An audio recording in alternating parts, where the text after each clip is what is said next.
Marty Schupak and the Youth Sports Club are proud to present the 44 Common Baseball Mistakes and Corrections video. The program also addresses the best way for youth coaches and/or parents to correct these issues. In youth baseball, good habits can be developed just as easily as bad habits for individuals as well as teams. Telling youth baseball players what to do instead of having them actually do the task will very rarely work over the long run. The coach or parent's goal should be to develop lifetime habits that will work on the ball field. The information given in this program will only work if parents and coaches of youth players teach, practice, and reinforce it. Improvement is almost a guarantee for those who follow this program. And as always, Marty Schupak and the Youth Sports Club encourage: improve as individuals, improve as a team, and have fun. 1. Coaches not warming up their team. In sports, warming up used to be something for older teams to do. However, studies have shown that warming up will prevent even the youngest players from having injuries over the long run. Even short warm-ups of 3 to 5 minutes can make a difference in a youth athlete. The old quote, "Warm up to throw and don't throw to warm up," is so true. 2. Using gloves that are too big. Coaches, and especially parents, sometimes get caught up in purchasing gloves that seem to get bigger and bigger each time they buy one. Obviously, it is necessary to get a bigger glove when a player has a growth spurt. But in baseball, a glove that is too big is not easy to control. In fact, when you look at professional major league infielders, it's amazing that many players wear gloves that look no bigger than the outline of their hands. So remember, with baseball gloves, bigger is not necessarily better. It's about what is comfortable and controllable. 3. Catching with 2 hands. Youth baseball coaches always teach players to catch everything with 2 hands. This can be a huge mistake. Coaches need to teach players to catch the ball any way they can. On a fly ball where a player doesn't have to move too far, catching with 2 hands is advisable. However, when a player is on the move and needs to stretch out his arm, it's easier to catch the ball with 1 hand. Also, don't berate kids if they happen to catch all fly balls with 1 hand. The important thing is that he catches it. 4. Fielders holding the ready position too long. The concentration span of youth players is limited. Coaches must not overdo players holding their ready position too long while in the field. Coaches should teach players the correct ready position with the knees bent, but explain that they do not have to get into this position until the pitcher begins his windup. This can be practiced with the coach yelling instructions such as, "Get in the ready position," when the pitcher begins his windup. 5. Fielding ground balls under their legs. Many times, youth baseball players catch ground balls under their body, letting the ball go too deep. They should bend down and catch the ball in front of them. A triangle is formed with both feet about shoulder length apart and with a glove out in front. When the ball enters the glove, the secondary hand should automatically close over the ball and gather it in. Not only does this ensure that the ball doesn't pop out, but it places the fielder into a favorable position to make a throw. Balance and rhythm are keys to fielding in baseball. And if players field the ball too far underneath them, the whole fielding process can be thrown off. 6. Coaches not practicing interference. This is a play that we see happen to every team at least once a season. The base runner is trying to advance from one base to the next and accidentally bumps into the player fielding the ball and is called out for interference. Interference is when, quote, "the runner fails to avoid a fielder who is attempting to field a batted ball," end quote. Coaches should explain at the beginning of the season exactly what interference is and practice how to avoid running into a fielder. Stopping or going behind the fielder as long as the player remains in the baseline should be practiced. 7. Coaches not practicing obstruction. Just as interference happens almost every season, so does obstruction. Obstruction is the act of a fielder who, while not in the act of fielding the ball, impedes the progress of any runner. A player gets a hit to left field, and rounding first, he runs into the first baseman. The first baseman is called for obstruction, and the base runner is awarded second base. Coaches should explain what obstruction is and demonstrate how each player should practice getting out of the way of the base runner. 8. Outfielders throwing mistakes. One of the biggest mistakes made in youth baseball is when a fielder throws the ball to the pitcher from anywhere on the field while the ball is still in play. Suppose a ball is hit to the outfield. The fielder gets the ball and decides to throw it back directly to the pitcher instead of throwing it to the closest infielder. When this happens, the potential for errors and mistakes is magnified. The pitcher may not be ready to catch the ball, or the ball may be overthrown. The base runner may get 1 or possibly 2 extra bases. The outfielder should throw the ball to the closest infielder unless he has to throw it to the lead base. Keeping the throwing target short will help keep the mistakes down. 9. Outfielders holding the ball. In youth baseball, another big mistake outfielders make is holding the ball too long while trying to decide what to do with it. In fairness to the outfielders, many times on a ball hit to the outfield with players on base, you can have every infielder asking for the ball, as well as coaches and parents in the stands yelling where to throw it. The problem that occurs with an outfielder holding the ball too long is that base runners will keep advancing. One of the best remedies, besides practicing situational play, is to instruct your players that if they are not sure who to throw the ball to, don't hold it. Throw it to the closest infielder. 10. Outfielders not charging baseballs. Outfielders seem to wait on the baseball once it gets through the infield. This mistake can cost the fielding team 1 or more extra bases.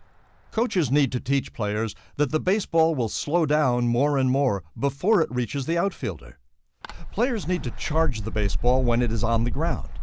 And as they charge, they must always keep their head down and watch the ball right into their glove. 11. Teaching backing up the wrong way. Coaches in games will instruct youth players to back up plays. Just as there are correct ways to hit, pitch, and field, there is a right and wrong way for players to back up throws. An example is when a player steals second base. The center fielder is the secondary backup, but too many times he situates himself too close to the player receiving the baseball. Coaches need to teach backup distances that give players ample room so they are in position to stop the ball from going further. Also in backing up, coaches need not emphasize catching the baseball as much as stopping the ball and keeping it in front of them. 12. Infielders reaching instead of moving their feet. Youth players will reach for the baseball rather than move their feet to get the body in front of the ball when fielding a ground ball. Teaching young players the combined skill of moving their feet and having the goal of keeping the ball in front of them or knocking it down will result in more plays being made. Players have to be taught to move their feet. 13. Infielders toss overhand on short throws. An infielder fields a grounder, and even though he is almost right on top of the lead base, he will throw the ball to his teammate overhand instead of underhand. The proper play is for the fielder to toss the ball underhand, so it's much easier to handle. When the fielder throws it overhand, not only does the receiver of the ball have trouble catching it, but the thrower has a hard time letting up on the ball, and errors can result in extra runs. 14. Second baseman not backing up. If a pitcher throws a wild pitch or passed ball with a runner on third base, the pitcher is supposed to cover home plate. Sometimes the pitcher will mishandle the toss from the catcher because he's overly concerned with the base runner. With players on second and third or bases loaded, this can become a problem, resulting in base runners advancing more than one base, and with more runs scoring. A great technique to avoid this is to have the second baseman go to the base of the pitcher's mound to back up a possible errant throw from the catcher. Fielding the overthrow from the catcher to the pitcher will prevent the base runners from moving up. Even with only a single base runner on third, it's still good to have the second baseman do this, just in case the base runner misses home on an overthrow, as the ball is retrieved quicker and there's a better chance of getting the out. 15. Rundowns. Too many throws. When players get into rundowns, the natural reaction is for the fielders to keep throwing the baseball back and forth. Players should be taught to limit their throws. The ideal number of throws is only one. The key is to get the base runner into a sprint mode. Many coaches will teach their team to run the player back to the base they came from. This is okay, but the preferable teaching method is to get the out and not worry about which base the runner's coming from. 16. Tagging base runner on thigh. There is no reason a base runner should be safe at a base when the baseball gets there well ahead of him. Youth players fielding the baseball and tagging a runner that slides will many times tag the player the wrong way. The ball will arrive at the base well ahead of the sliding runner. The player, for some reason, will tag the runner on the thigh, and the runner's feet will hit the base first, and he'll be called safe. The correct method is for the fielder to keep his glove low. Teaching players to tag the dirt should get the out every time. Tagging the dirt will make sure the player keeps the glove low. Keeping the glove low means keeping it in front of the base, on the ground, so that the base runner has nowhere to slide but into the glove for an out. 17. Coaches not practicing base running. One of the biggest mistakes youth coaches make is not practicing base running with their team. As a coach, the one thing you want to avoid when your player gets on base is for that to be the first time he experiences base running. Whether it's practicing coaching signs or having players go from first to third on a hit, why wait for the players to experience live base running? Base running is one of the most underrated aspects of youth baseball, and it needs to be reviewed at every practice. Players will sometimes drift mentally while they're on base. One benefit of practicing base running is that young players will focus more while on base. Youth baseball teams can get 1 to 2 extra runs per game if they simply practice base running. 18. Base runners stopping at first. There are many base running mistakes youth players make. Many times, on a ball that is potentially an infield hit or even an error, players will peek at the player fielding the baseball, which slows up their running. And one of the most common mistakes occurs when players stop running when they reach first base on a hit. They stop at the base like it's a wall. They should be taught to run through the base and not slow up till they are about 5 to 10 feet past first base. This will ensure that they run full speed through first and not slow up before getting there. Coaches should drill players on running through the base by setting up a cone 5 to 10 feet past the base. Coaches that practice players running through the base will gain a few extra base runners during the course of the year. 19. Players not sliding. Youth players can drive coaches crazy by not sliding. Sliding is so important, it needs to be explained to all players. And in addition to explanations, it needs to be reinforced over and over again. It can make the difference with a player being out or safe. And not only that, it is good fundamental baseball to teach players to slide on a force, even if they know they will be called out. Teams that are known to always slide cause bobbles or errors in opposing players. 20. Calling time. In youth baseball, coaches must teach players how and when they should call timeout. Out! Off the bat! No, I called timeout. I didn't hear you. Reinforce especially that asking for the timeout and having the umpire grant it are two different things. Players have been called out after getting a nice hit and sliding into the base because they were tagged out by a heads-up fielder who noticed that the runner came off the base without calling time. Players will likewise call timeout and begin to get up without getting acknowledgement from the umpire. The correct method for calling timeout after sliding into a base is for the player to stay down with his foot or leg on the base. He then turns his head to the closest umpire and, when recognized, calls timeout. He still stays down until the umpire gives him the timeout. 21. Base runner on third, leading off base. Base runners will naturally lead off a base on a fly ball. This is good baseball, except when the base runner is on third base with less than 2 outs. There is nothing positive that comes from leading off third, when a successful tag-up will result in a run. Knowing this, players still have the tendency to take a lead unnecessarily. Instead, base runners should stay on the base and wait for the ball to be caught. Even if the ball is dropped, a runner on third should still have enough time to score from third. A good technique is for the player to stay on the base and not even look at the flight of the ball. He should stare at home plate. On the catch, the coach will yell "catch," and this signals the player to run. This also takes the responsibility off of the player's shoulders. 22. Catcher throwing from knees. Youth catchers have the tendency to throw the ball from their knees. This is a huge fundamental mistake. No athlete at any age can throw the baseball as hard from the kneeling position as he can from the standing position.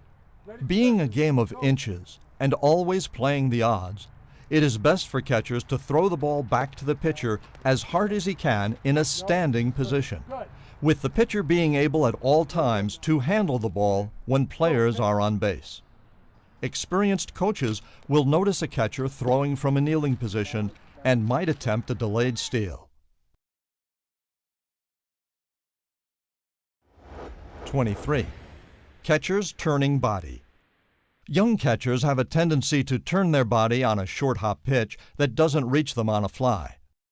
First and foremost is the safety factor, but turning his head can also cause him to miss the ball altogether. This is a natural motion that has to be overcome. If one looks at the catching equipment from head to toe, the protection is there as long as the player is square to the pitcher. It's when he turns his body that he's exposing the side of his body or ribs to the ball. This is putting the catcher in a very vulnerable position. One of the ways to overcome this is to bounce soft-covered balls or tennis balls to the catcher and have him concentrate on not turning his head. 24. Catchers throw from backstop. Let's say there's a runner on first base. The pitcher throws a wild pitch or passed ball. The runner goes to second base as the catcher retrieves the ball from the backstop. Too many times, the catcher will throw the ball to the pitcher just about from the spot where he picks the ball up. The correct method should be for the catcher to walk toward the pitcher and throw the ball only when he is at home plate. Like the previous mistake from the outfield, the longer the distance from where the catcher picks up the ball and throws it to the pitcher, the more potential for a long and inaccurate throw. 25. Not including pitchers in fielding drills. Coaches spend a lot of time doing fielding practice with both the infield and outfield. Overlooked a lot is to include pitchers in their position on the pitcher's mound, giving them chances to field. Situations with players on base with a ball hit back to the pitcher should be practiced.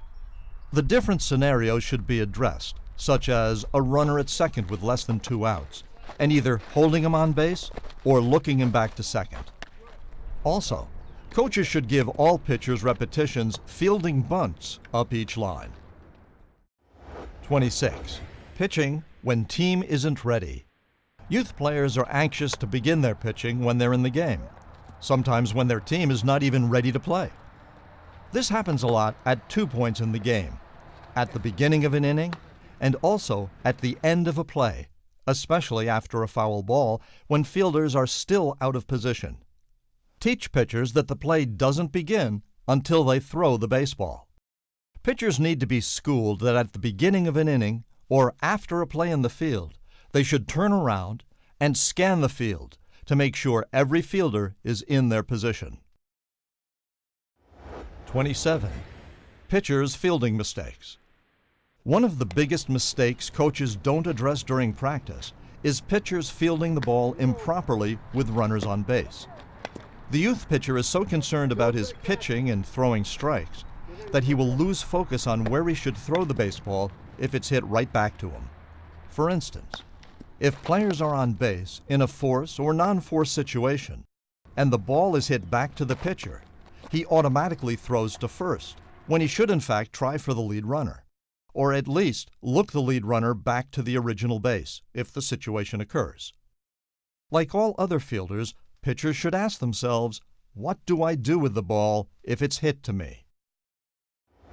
28. Rocker step too big. Youth pitchers will take their initial step back too far on the pitcher's rubber. The step should be anywhere from 6 to 10 inches.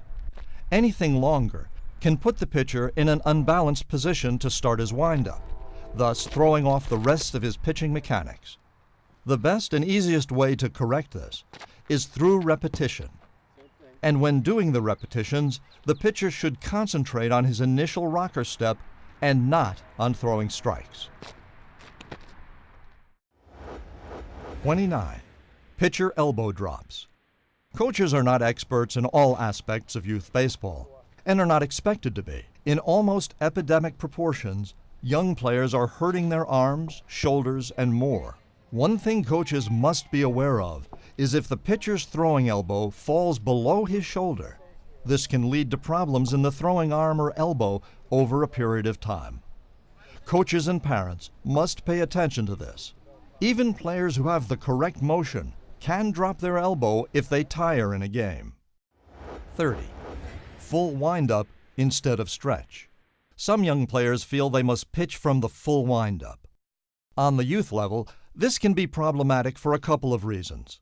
First, the player can get into an off-balanced position through improper mechanics.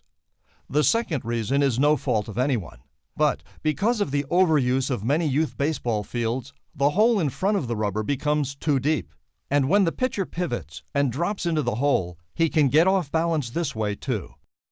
The best way to remedy this is to pitch from the stretch position. This will keep the player balanced, and at the youth level at least, not much velocity is sacrificed.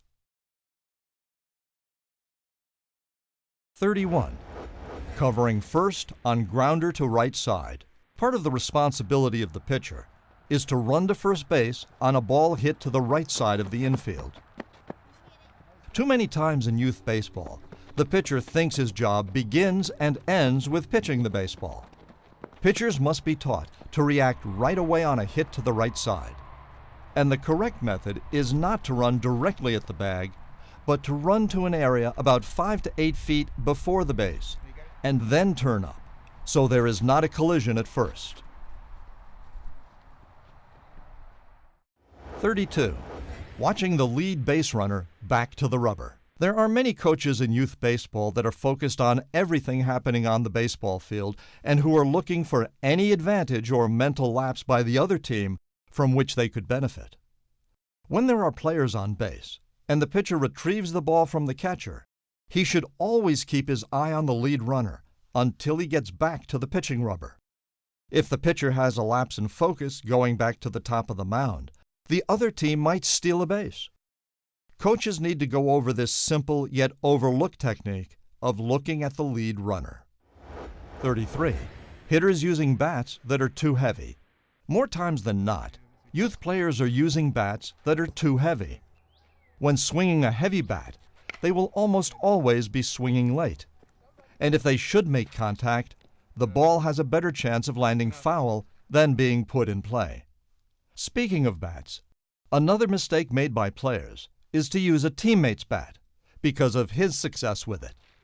A player hits a home run early in the season, and almost everyone on the team gravitates toward using his bat. Players need to use a comfortable bat that is light enough for them to easily control and get around on the ball. 34. Player ready to hit too early. Often, youth batters get ready to hit when the pitcher is not even close to throwing the baseball. Youth players can only focus for a limited amount of time. The longer and tenser the hitter is, the less likely he will have success hitting the baseball. Sometimes, even the umpire can have his back turned to the field of play, maybe getting new baseballs, and the batter doesn't recognize this. Teaching players to relax while batting might be the best thing you can show youth players about hitting. A good idea is to have them relax the bat on their shoulder. When the pitcher begins his windup, the hitter should then get into his stance. By the time the pitcher starts his windup and the pitcher pitches the baseball, it could be 2 or 3 seconds, which is a long time. 35. Batting stance consistency after swing. A youth player will spend time getting ready in the batter's box to hit. Too many times, after a swinging strike or a foul ball, the batter will set up differently. In fact, some youth players will set up their stance from their missed position. They should take their time and realign their feet to their regular stance. Players need to be taught to take their time getting ready in the batter's box. 36. Not dropping bat. Many times, a batter in the batter's box will get a ball pitched to him high and inside. The normal reaction is for the player to duck or drop his body to prevent getting hit. This is absolutely normal. But once in a while, the pitched ball will hit the bat. Now, if the ball goes fair, it's a live ball. If it goes foul, the player has a strike on what is normally an unhittable ball. The correct course of action is to teach players that when they move their body away from the baseball, they need also to drop the bat. This is something that should be practiced and not just lectured to the players. Oftentimes in a game, the ball will hit the bat as the batter ducks away from the ball, and the ball will land fair.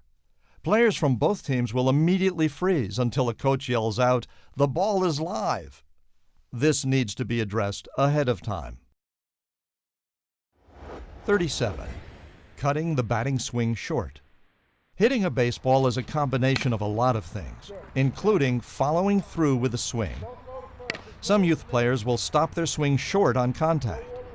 To remedy this, work with a player on a batting tee and have him swing through the ball. The coach should reinforce this swinging through the ball. Beautiful, that's perfect. Do it again. Good. 38. Batters stepping to third base. One of the biggest mistakes made in youth baseball is when the player steps with his front foot the wrong way. Instead of taking the correct small step toward the pitcher, he will step toward third base. And of course, a lefty hitter will step toward first base incorrectly. To remedy this, coaches should work on it in practice by taking 2 2x4s and putting them on each side of the batter's front foot. The player, knowing the wood is there, must step toward the pitcher or hit the wood if he does step incorrectly. 39. Moving the back foot hitting. In hitting, keeping the back foot still is a must. A huge mistake that young players make is moving the back foot. This will diminish the hitter's chance of hitting with any kind of authority, even if he does make contact. The best way to correct this is in practice, by taking 2 bricks and putting them on each side of the batter's back foot while he's hitting. The batter's knowledge that the bricks are there will help him keep that back foot still. Coaches should reinforce the importance of the back foot turning to get hip rotation. 40. Taking the eye off the ball while batting. Players more often than not take their eyes off the ball just at the moment of contact. There are a couple of ways for coaches and parents to correct this. The simplest way is to hit off the batting tee. Upon contact, when the player's bat hits the baseball, the player yells, "Hit." This forces him to focus on the bat making contact. Another method is to color code a few baseballs. A pitcher throws, and the batter must yell out the color as he tracks the baseball into the catcher's glove. Blue! You can also challenge the hitter by having him yell the color when he swings the bat. Yellow! 41. Bunting at high pitches. Sometimes youth players don't understand the concept of signs and what they should actually do once they get a sign from a coach. For instance, when a coach gives the bunt sign, many players take this literally, and they think they have to bunt at the next pitch, no matter where it is. The first thing you do is you look down for the sign, and when he does give you the sign, it doesn't mean you have to bunt. You're only going to bunt at a buntable pitch. So he gives you the sign. Ideally, you want to move up a little in the box. But remember, when he gives you the sign, you don't want to look, gives you the sign, then just do this. It gives it away. You want to move up a little discreetly, get ready, and when the ball comes in, you're getting into the bunting position. If it's a high pitch, pull the bat back. You don't want to bunt it above your shoulders or armpits. Players should be taught that when they are given the bunt sign, it means they should attempt to bunt, only at a buntable ball. If the pitch is too high or too low, players should bring their bat back out of the strike zone. Good, roll it out. 42. Bunting at low strikes. When bunting at low strikes, players do not bend their knees as they should. They will bunt with the bat almost pointing downward. This will only have the ball go foul behind the catcher. Players must bend their knees to make the bunt attempt possible because this will ensure that the bat head stays flat across the plate. In both this and the previous situation, coaches need to practice bunting with balls pitched both high out of the strike zone as well as low in the zone. Most important is that players know that when given the bunt sign, they bunt only if the pitch is buntable. 43. Eye test. Sometimes, even talented players are just missing the pitched ball when everything else seems to be in sync. There is a possible explanation why the player is not making good contact with the pitched baseball, or it seems like he's swinging a tad late. Youth coaches should always ask parents at the parents' meeting to fill out a form telling them when their child's last eye test was. Also, some players may have astigmatism and have trouble seeing the baseball during night games. Coaches and parents should not overlook getting up-to-date eye tests for young players. And remember that glasses or contact lenses might enrich a young athlete's ability, giving him a better chance to succeed. 44. Coaches overcoach. All coaches, whether they admit it or not, will sometimes overcoach their players. One example is with the first and third defensive situation. Some coaches will try to drill 9 or 10 different plays. This can be a mistake with young players, challenging them to remember each play and perform them error-free. It's best to keep things simple. Okay, ready, pitch. Another example of overcoaching is when a coach gives way too much instruction to his batter right before he steps into the batter's box. Put your elbow down. This should be done in practice. Put your feet a little Instruction wider during apart. games should be limited. Let the young players play. Instruct in practice, coach in games. But do not fill them with too much information. That will only be counterproductive. The 44 common baseball mistakes and corrections video showed some of the most common mishaps in youth baseball. Coaches and parents should learn to recognize these on-the-field mistakes and develop the best remedies for their team to succeed. Once youth players are able to put the correct methods to use, negatives will turn into positives on and off the ball field. The right corrections can be the difference, not only in a game, but in a season. And repetition of these corrections is almost a guarantee to get better. So let's improve our way on to a successful season.